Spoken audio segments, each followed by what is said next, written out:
Okay right. కానీ ఈ సందర్భంలో వస్తున్నటువంటి అనేక అనుమానాలు ఎందుకు పక్కదారి అనేటువంటి మాట ఎందుకు వాడాల్సి ఎందుకు వాడాల్సి వచ్చింది ఎందుకు వాడాల్సి వచ్చింది అంటే కూడా ఇక్కడ చాలా అనుమానాలు ఉన్నాయి.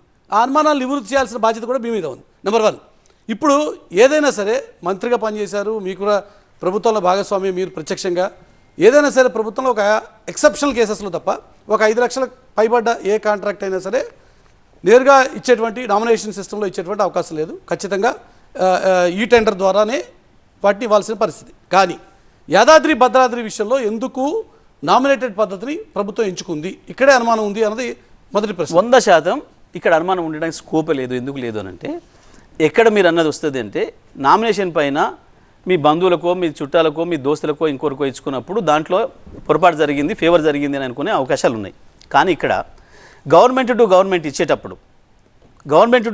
ఇచ్చేటప్పుడు టెండర్ ప్రాసెస్ అవసరం లేదు, నేరుగా నామినేషన్ పద్ధతిలో ఇవ్వచ్చు అనేది చట్టంలోనే ఉంది. కానీ ఎలక్ట్రానిక్ కాంపోనెంట్స్ అయిపోలే ఎలక్ట్రానిక్ కాంపోనెంట్స్కి సంబంధించిన అంశాలు మాత్రమే బిహెచ్ఎల్ ప్రొక్యూర్ చేస్తుంది, లేకపోతే ఇచ్చింది తప్ప సివిల్ వర్క్స్లో కానీ మిగతా అంశాల్లో కానీ ఎక్కడ బిహెచ్ఎల్ పాత్ర లేదు. అవన్నీ కూడా ఏం జరిగాయి?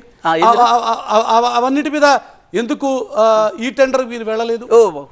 మీరు చాలా సమాచార లోపం ఉంది. అవి మొత్తం కూడా ఈ టెండర్లోనే పోయినాయి.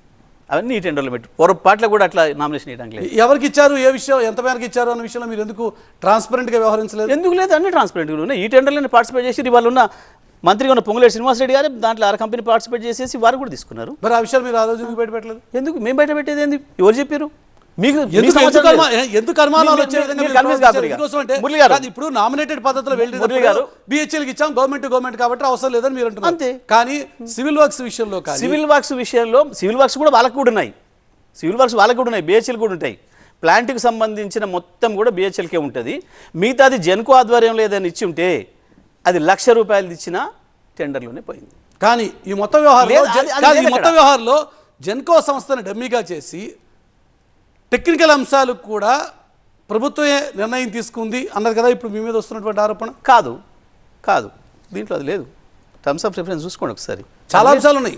లేదు మీకు వచ్చినటువంటి మొదట కొన్ని ప్రశ్నలకి ఇప్పుడు మీ సమాధాన వ్యవహారం వచ్చింది. కానీ మురళి గారు మీరు కన్ఫ్యూజ్ కాకండి. టర్మ్స్ ఆఫ్ రెఫరెన్స్ అనేది కేవలం బిహెచ్ఎల్కి ఇచ్చిన దానిపైన మాత్రమే ఉంది, మిగతా వాటిపైన లేదు. ఎందుకంటే మిగతావి జెన్కో ఆధ్వర్యంలో ఇచ్చేది ఎప్పుడు కూడా టెండర్ ప్రాసెస్లోనే ఇస్తారు, టెండర్ ప్రాసెస్లోనే ఇచ్చారు. దాని మీద చర్చనే లేదు. దాని మీద రాష్ట్ర ప్రభుత్వం ఎప్పుడు మాట్లాడలేదు, ఇంకోటి మాట్లాడలేదు. దాని మీద ఇష్యూ లేదు. బిహెచ్ఎల్కి ఇచ్చిన కాదు, దాంట్లో తప్పు మీరు అనేది. అసలు అది చర్చ రాలేదు ఎప్పుడు. మీరు తెలుగు మాట్లాడుతున్నారు కానీ అది చర్చ రాలేదు ఎప్పుడు. జెన్కో ఇచ్చిన దాంట్లో ₹1,00,000 కూడా త్రూ టెండరే, నామినేషన్ ఎప్పుడు ఉండడానికి అవకాశమే లేదు. ఈ మొత్తం వ్యవహారంలో లేదు. ప్రత్యేకించి అడుగుతున్న ప్రశ్న, ప్లాంట్ల ఏర్పాటు క్రమంలో కానీ విద్యుత్తులకు సంబంధించి ప్రభుత్వం తీసుకున్న నిర్ణయాల విషయంలో కానీ జెన్కోని కేవలం డమ్మీ చేశారు, జెన్కోకి సంబంధించినటువంటి సమాచారం తీసుకోకుండా కేవలం రాష్ట్ర ప్రభుత్వం తనకు అనుకూలంగా తన ఇష్టం వచ్చిన నిర్ణయాలు తీసుకుంది అన్నది కదా ఇప్పటివరకు కాంగ్రెస్ పార్టీ చేస్తున్న ఆరోపణ. అసలే కాదు. మీరు ఫస్ట్ టైం మాట్లాడుతున్నది కానీ అస్సలే కాదు. ఎందుకంటే జెన్కోని డమ్మీ చేయడానికి ఎవరికి స్కోప్ లేదు. అసలు జెన్కో అనేది దాని పని అది చేసుకుంటారు తప్ప దాంట్లో ఎవరు ఇన్వాల్వ్ అయ్యారు. ఇంకొకటి, దీంట్లో ప్రభుత్వం నిర్ణయం చేసింది ఎక్కడ అని అంటే బిహెచ్ఎల్ ద్వారా చేయించాలనే విషయంలోనే ప్రభుత్వ నిర్ణయం, అందులో సందేహం లేదు. అది గవర్నమెంట్ టు గవర్నమెంట్ కాబట్టి నామినేషన్ మీద ఇవ్వడానికి చట్ట ప్రకారమే అవకాశం ఉంది కాబట్టి ఇచ్చినాము, అందులో సందేహం లేదు. ఇప్పుడు మీరు ఇక్కడ ఇంకోటి కూడా మీరు గమనించాల్సింది, బిహెచ్ఎల్ చైర్మన్ జెన్కో చైర్మన్కో ఇంకొకరికి లంచం ఇస్తాడండి కన్నా? ఆయన ఇట్లకి వచ్చే ముచ్చట అది సాధ్యమవుతుందా?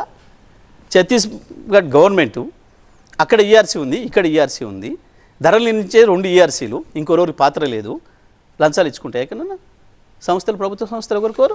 ఇది కేవలం ఒక ప్రభుత్వ సంస్థకి ఇచ్చాము అన్న అంశం మీద తప్పించుకోవడం కాదండి, మళ్ళీ ప్రయత్నం చేస్తున్నారు. మీరు ఆ పదవే వద్దు అంటున్నా. తప్పించుకోవడం ఎందుకు? ఇచ్చింది వాస్తవం, ఇంకా తప్పించుకునేది దాంట్లో. కానీ ఇచ్చింది వాస్తవం, చెప్తున్న వాస్తవం.